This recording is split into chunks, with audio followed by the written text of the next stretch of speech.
The purpose of this gathering today, we are here to do a strategic planning which is meant to be a document to guide the activities of the agency for the next 5 years. It is going to be aligned with the mandate that was crafted by the Hani District Municipality in terms of establishing the agency and the renewed mandate, what they wish this agency to achieve.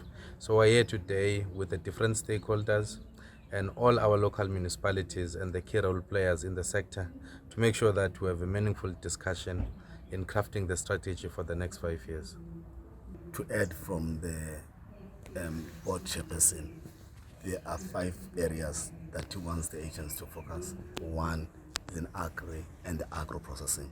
So the agency is tasked to make sure that it develops properly the agricultural and the agro processing side. The second one is he wants us to make sure that there is a clear renewable energy to deal with issues of load shedding, but also to deal with issues of economic development.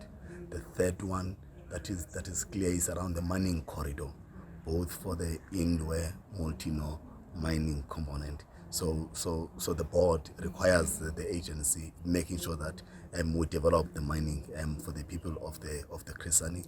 And the fourth one is around the infrastructure component, making sure both the social infrastructure, which is working with the district municipality around the water and sanitation, but key for the board chairperson is to make sure that really we deal with issues around the economy infrastructure, issues around the Komani industrial park for the agri processing, and also issues around the irrigation infrastructure for primary production. And then the last one is around the property development, which is encompasses within the Komani industrial park as a park, because he has a duty to make sure that that park must be viable. That park must also take care of the processing side. I think firstly, the agency of Kwisani is an agency of development, and development ought to take place within people.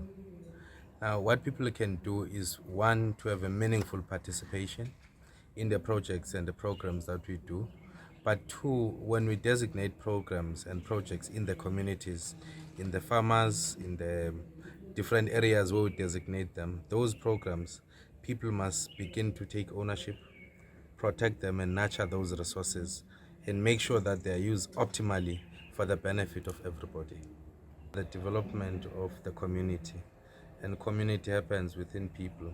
So these traditional leaders that are here today, they are here to pay a gesture of appreciation, one, to the programs that we've been doing with the communities, but two, to demonstrate the ownership of the traditional leaders to these programs that we're doing, and show support and commitment that their own communities, they are available to protect, to defend, and make sure that all these resources that we deploy to these different communities, they are used optimally for the benefit of everybody.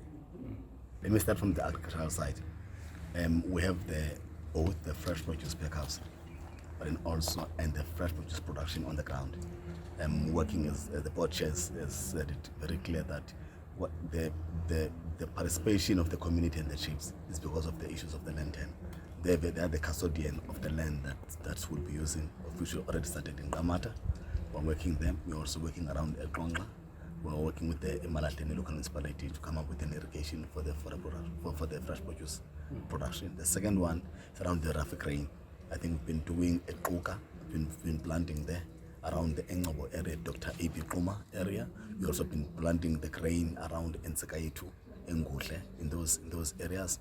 So these are the areas where we've been working both for the grain production, and we're also now going very well when it comes to the fresh produce production. The third one is around the beef production.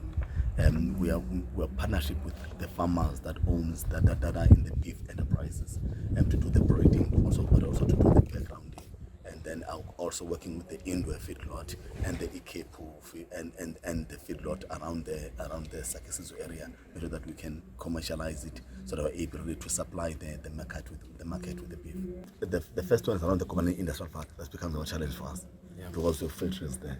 And then the minute you stop the operations for 4 hours, it becomes a serious impact.